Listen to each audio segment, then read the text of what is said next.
एक ठो ट्रेंड चल गया, अजब हाल है भाई साहब। एक बात हम आपसे कहना चाहते हैं, मेरे पैसे से अगर आप मोबाइल खरीद लीजिएगा तो अल्टीमेटली इकोनॉमिक्स के हिसाब से उस मोबाइल पर अधिकार किसका होगा? मेरा होगा, क्योंकि पैसा मेरा है।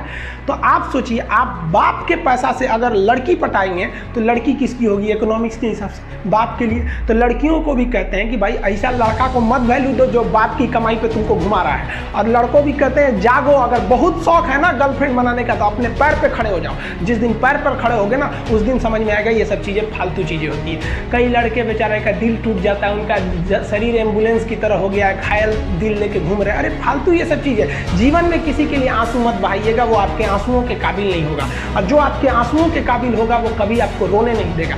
दिल टूट गया, गोली मारो यार, प्यार 24 कैरेट का था आपका, उसी की औकात नहीं थी जो खरीद सके। सबसे पहली जो शिक्षक होती है वो माँ होती है, इसलिए माँ का शिक्षित रहना बहुत जरूरी है। अगर कोई शिक्षित माँ है तो वो कभी भी अपने बच्चे को शिक्षा से दूर नहीं करेगी।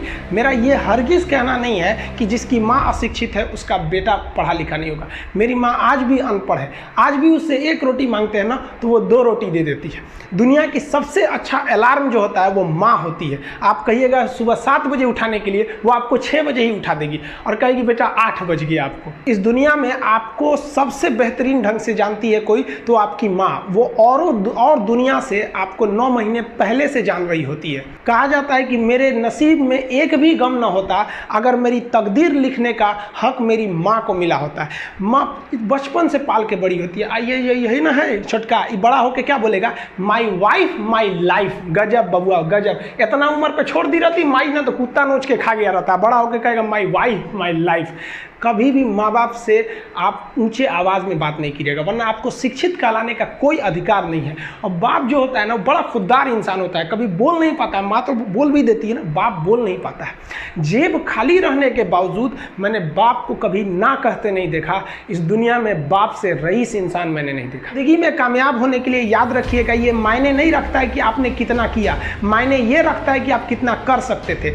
जब लंका में पुल बनाया जा रहा था पत्थरों को जोड़ जोड़ कर सीता माँ को लाने के लिए, तो बंदरों के साथ साथ गिलहरियाँ भी वहाँ पत्थर भर रही थी। तो इन सब से कितना पत्थर ही उठेगा। एक बंदर आया तो उठा के फेंक दिया गिलहरी को, भाग यहाँ से, तो इतनी पत्थर बीच में ला रही है। तो मर्यादा पुरुषोत्तम राम के पास वो जाके गिलहरी गिरी, तो गिलहरी को वो प्यार से सहलाए थे ना, तो ऐसा कहा जाता है कि इस पे जो निशान है गिलहरी की पीठ पे वो राम जी का है। राम जी ने उस बंदर को बुलाया और कहा कि देखो तुम इतना विशाल पत्थर उठा रहे हो तो तुम्हारा शरीर भी विशाल है, ये गिलहरी इतना बड़ा पत्थर उठा रही है जितना इसकी क्षमता है। तो आप अगर कामयाब होना चाहते हैं तो आप ये मत सोचिए कि आप हमने आज 8 घंटे पढ़ लिए या 8 घंटा हम मेहनत किए, आप ये सोचिए कि आप कितना कर सकते थे।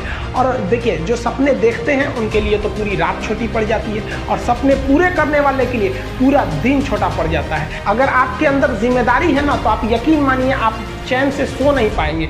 जिम्मेदारी ऐसी चीज होती है जो रातों की नींद छीन लेती है। रात में जगने वाला हर लड़का आशिक नहीं होता। कहते होंगे कुछ लोग आपके गलत बात का भी जवाब नहीं दे पाते हैं, तो जवाब देने भाई साहब सबको आता है। बीच में माँ बाप का संस्कार चला आता है, और संस्कार बहुत चीज़ होती है। संस्कार यदि आपके अंदर है तो सब कुछ हारने के बाद भी आप जीत सकते हैं, और अगर संस्कार की जगह अहंकार आ गया ना तो जीता हुआ भी चीज़ों को हार सकते हैं। कमज़ोर व्यक्ति ही दूसरे काम का बदला लेता है, लेकिन जो ताकतवर होता है वो माफ़ कर देता है। लेकिन जो बुद्धिमान व्यक्ति होता है वो इग्नोर कर देता है, नज़रअंदाज कर देता है और बच के निकल जाता है। क्योंकि अगर कोई व्यक्ति आपको पहली बार धोखा दिया तो इसमें उस व्यक्ति का गलती है, लेकिन वही व्यक्ति अगर दोबारा धोखा दिया तो इसमें आपकी गलती है। सबसे समझदार होके चलिए, और मिजाज में कुछ सख्ती भी रखिए। लोग पी जाते अगर समंदर खारा नहीं होता तो थोड़ा सा सख्ती भी बना के रखना चाहिए। इस दुनिया के कुछ दस्तूर हैं।